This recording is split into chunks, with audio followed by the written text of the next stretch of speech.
भगवान ने जो वृंदावन का स्वरूप देखा तो मंत्र मुग्ध हो गए। वृंदावन में सुंदर सुंदर हरी हरी हरियाली, कन्हैया उस दिव्य वातावरण, उस हरी घास को देख करके मैया के पास आए। मैया, इस वृंदावन में तो हम गैया चराएंगे। मैया कहती है, लाला तू पहले अपने को तो संभाल, 4 वर्ष को नेक सो छोरा और तू गैया चराएगा। बोले अभी तू पहले थोड़ा बड़ा हो जा, आगे चल करके गैया ही चरानी है, ग्वाले का छोरा है। तो कन्हैया का मुंह लटक गया। तो मैया ने मन में विचार किया कि लाला को गौ चराने की जल्दी है। तो मैया कहती है, लाला तू ऐसा कर, पहले छोटे छोटे बछड़ों को चरा, जब बड़ा होगा तो गैया भी चराना। कन्हैया राजी हो गए। अब तो महाराज कन्हैया छोटे छोटे बछड़ों को चराने लग गए। अभी छोटे हैं तो यमुना के किनारे किनारे चराते हैं। एक दिन वत्स चराते चराते यमुना के किनारे गए। यमुना के किनारे वत्सासुर नाम का दैत्य आया, भगवान ने उसका उद्धार किया।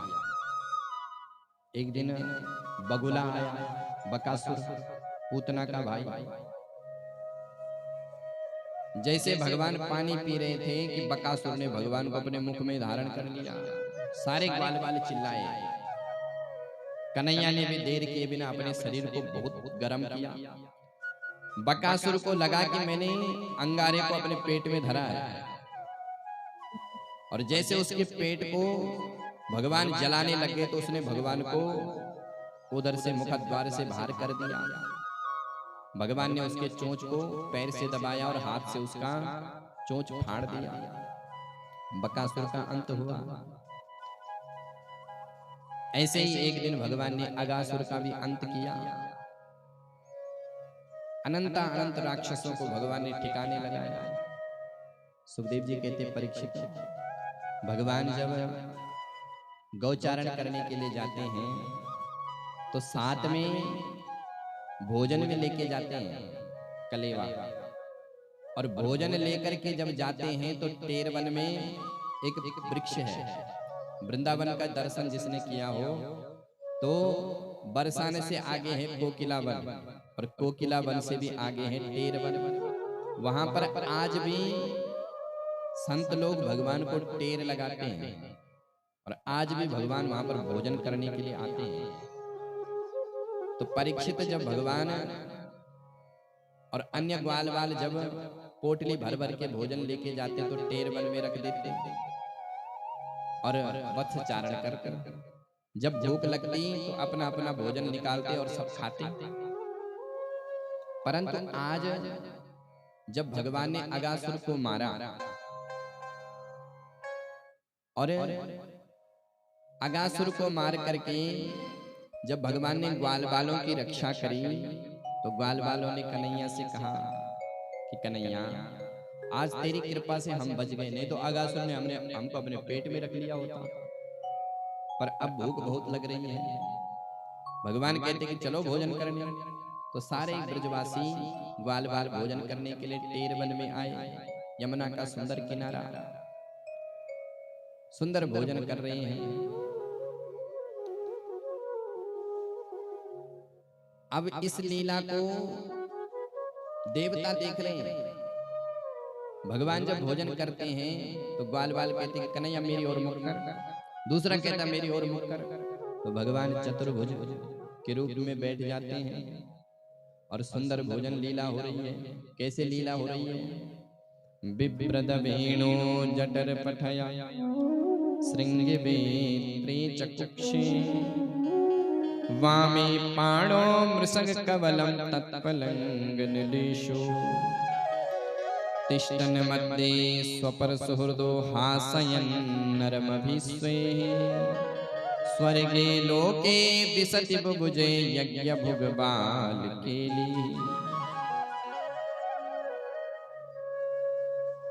बिभ्रद वेणु, भगवान जब भोजन करते हैं तो कमर में एक पीतांबरा बांध देते हैं एक तरफ श्रृंगी गाय के सिंह को रखते हैं और एक तरफ बंसी को रखते हैं। बिभ्रत वेणु जठर पटयो श्रृंगी बेत्रे च कक्षे। भगवान के पास तीन चीज है, गाय का सिंह, बंसी और बेत, गाय को हाँकने वाला। तो उन सब को भगवान अपने साथ में रखते हैं और भगवान भोजन करते हैं। वामे पाणु, बाएं हाथ में भगवान दही भात को मिलाते हैं, करपात्री बनकर के भोजन करते हैं और उंगलियों के बीच में खट्टा मीठा अचार का, आम का अचार, नींबू का अचार, आंवले का अचार, मिर्ची का अचार सब उंगलियों के बीच में दबाते हैं। वामी पाणो मृसंग कवलम तत्फलंगनलुषु तिष्ठन मध्ये स्वपर सुहृदो हासयन् नरमभिश्वे। और बढ़िया भगवान भोजन करते हैं और भोजन के बीच बीच में खूब हास परिहास, हंसी मजाक चल रही है ग्वाल बालों से। श्री धामा कहता है कि कन्हैया मेरा लड्डू देख कितना मीठा है। तो पहले खुद खाता है और फिर भगवान को खिलाता है। तोस कहते हैं कि कन्हैया देख मेरी लस्सी कितनी अच्छी है। तो पहले खुद पीता है और फिर भगवान को पिलाते हैं। तिष्ठन मध्ये स्वपर सुहृदो हासयन् नरमभिस्वे स्वर्गे लोके विशति विभुजे यज्ञ भुग बालकेली। इस लीला का दर्शन जब स्वर्ग के देवता करते हैं तो निहाल हो जाते हैं कि धन्य है सरकार। यज्ञ के भोक्ता नारायण, ब्राह्मण देवता भोग लगा लगा करके थक गए लेकिन भोग नहीं लगाते। लेकिन धन्य है सरकार जो इन ग्वाल बालों के साथ जूठा मीठा खा रहे हैं। देवता तो देख देख करके प्रसन्न हो रहे हैं, निहाल हो रहे हैं। लेकिन ब्रह्मा जी की चार खोपड़ी चक्कर खा गई। चारों खोपड़ी में खुजली मच गई कि ये काय का ब्रह्म, ये भगवान नहीं हो सकता है। अरे भोजन के नियम होते हैं। भोजन जब कोई करता है तो भोजन को सबसे पहले जल से अभिमंत्रित किया जाता है। भोजन खाने से पहले हाथ पैर धोए जाते हैं, लेकिन इसने ना तो हाथ धोए ना पैर धोए। भोजन मौन होकर के करना चाहिए, लेकिन ये तो हंसी मजाक चल रही है। ब्रह्मा जी को लगा कि ये भगवान नहीं है, तो ब्रह्मा जी ने लीला करी और इधर तो भगवान भोजन पा रहे हैं और उधर ब्रह्मा जी ने सारे बछड़ों को गायब कर दिया, अपने सत्यलोक में ले गए। ग्वाल बाल कहते हैं कन्हैया बछड़े दूर दूर तक नजर नहीं आ रहे। कन्हैया कहते हैं कि मैं पता करता हूँ। तो भगवान एक गिलास हाथ में, एक गिलास मुख में और एक मुट्ठी में भर रहे हैं, चल भी रहे हैं और खा भी रहे हैं। तब तक ब्रह्मा जी ने इधर से ग्वाल बालों का भी हरण कर लिया। अब कन्हैया उधर जाए तो वत्स गायब, इधर आए तो ग्वाले गायब। भगवान ने मन में विचार किया कि ये क्या हो रहा है। जो दिव्य दृष्टि से देखा तो सब समझ गए कि ब्रह्मा जी की करामात है। भगवान ने कहा ब्रह्मा तूने परीक्षा मेरी ली, अब मैं तुझे बताता हूं कि सृष्टि कैसे होती है। ब्रह्मा जी तुम सृष्टि के विशेषज्ञ हो और जो जिस विषय का ज्ञाता होता है, जो जिस विषय का जानकार होता है, उसको उसी के विषय में प्रभावित करो, प्रसन्न करो तो कुशलता है। भगवान कहते कि ब्रह्मा जी तुम सृष्टि करते हो, जीव बनाते हो, प्राणों को तो मैं उनमें डालता हूं, पर अब मैं तुमको बताता हूं सृष्टि कैसे होती है। तो भगवान ने अपने शरीर से सृष्टि करना प्रारंभ कर दिया। यावत वत्सप वत्स काल्प कवपुर यावत करांग्रयादिकम यावद यष्टि विषाण वेणुदल सिक यावत विभूषांबरम यावशील गुणा कृता कृतवयो यावत् विहारादिकं सर्वं विष्णु मयं गिरोंग वदजा सर्वस्वरूपो बभो। यावत् वत्सप, जितने भी बछड़े थे सब भगवान बन गए अपने शरीर से। जितने भी ग्वाल बाल थे सब भगवान बन गए। यावत् वत्सप वत्स काल्प कवपुर यावत् करांग्रयादिकम, जिन ग्वाल बालों ने जैसे वस्त्र धारण किए थे वो वस्त्र भी भगवान बन गए। जिन ग्वाल बालों के पास जैसी जैसे डंडे थे वो डंडे भी भगवान बन गए। जिस ग्वाल बाल का स्वभाव यावत यष्टि विषाण वेणु दलसिग यावत विभू सांबरम यावत शील, जिस ग्वाल बाल का जैसा स्वभाव था वो भी भगवान बन गए। सारे ग्वाल बालों को भगवान ने अपने शरीर से प्रकट कर दिया।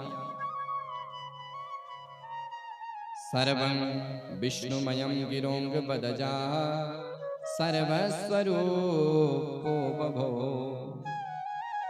आज भगवान ने ईशावास्यमिदं सर्वं सर्वं विष्णुमयं गिरोंग बदजा, सर्वत्र परमात्मा है, इस महावाक्य को चरितार्थ कर दिया। सभी ग्वाल बालों में भगवान प्रतिष्ठित हो गए और ये लीला 1 साल तक चली। 1 साल तक नित्य ग्वाल बाल घर आते हैं, गौचारण करने के लिए जाते हैं। 1 साल के बाद ब्रह्मा जी ने देखा कि चलो देखते हैं ब्रज में वो कन्हैया कैसे रह रहा है, क्योंकि ग्वाल बाल तो मेरे इस ब्रह्मलोक में है बचनों से। और जब ब्रह्मा जी ने ब्रज में देखा तो वही ग्वाल बाल, वही वत्स, वही भोजन लीला चल रही है। अब ब्रह्मा जी ने मन में विचार किया कि मैंने तो इनको अपने सत्यलोक में सुलाया है, ये यहाँ कैसे आ गए। तो सत्या के कतरे नेति ज्ञातुम नेष्ट कथंचना, उनको देखने के लिए ब्रह्मा जी पुनः पृथ्वी लोक से सत्यलोक में गए। उधर देखा तो ग्वाल बाल सोए, इधर आए तो ग्वाल बाल सब लीला कर रहे हैं। अब ब्रह्मा जी समझ गए कि ये साक्षात परब्रह्म है।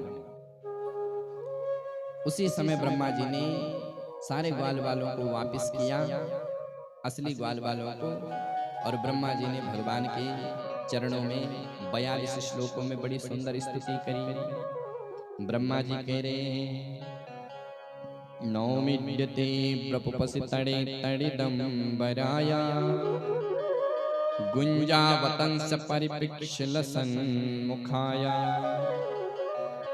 वन्यस्त्रजे कवल वेत्र विषाण वेणु लक्ष्मी श्रिये मधुपते लक्ष्मी श्रिये पशुपते पशुपांगजाया।